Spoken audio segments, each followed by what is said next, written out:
নিত্যপণ্যের দাম নিয়ে রাজধানীর কারওয়ান বাজার থেকে সরাসরি জানাচ্ছেন স্টাফ রিপোর্টার রায়হান শোভন।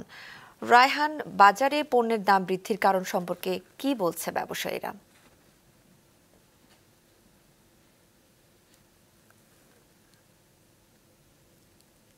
নাবিলা, বাজারে যে পণ্যের দর ঊর্ধ্বমুখী একটা প্রবণতা চলছে, সেই ব্যাপারে কিন্তু ব্যবসায়ীরা আজকে আমাদের বলছে যে বন্যার কারণেই আসলে প্রতিটি পণ্যের দাম বেড়ে গেছে। তারা বলছেন বন্যার কারণে ফসলি জমিতে পানিতে প্লাবিত হয়ে গেছে এবং অনেক ফসল নষ্ট হয়েছে, যার কারণে হচ্ছে সরবরাহ সংকট চলছে। এই সরবরাহ সংকটের কারণে এখন বাজারে প্রতিটি সবজির দামই বেড়ে গেছে। বিশেষ করে কাঁচামরিচের দাম সবচেয়ে বেশি বেড়েছে। কাঁচামরিচের দাম গতকালও আমরা দেখেছি যে 220 থেকে 240 টাকায় বিক্রি হয়েছে এই কারণ বাজারে। সেই একই বাজারে আজকে কিন্তু 320 থেকে 340, এমনকি এর থেকেও যদি ভালো মানের কাঁচামরিচ কিনতে চান ভোক্তারা, সেগুলো কিন্তু আরও কিছুটা বাড়তি দরে বিক্রি করতে হচ্ছে।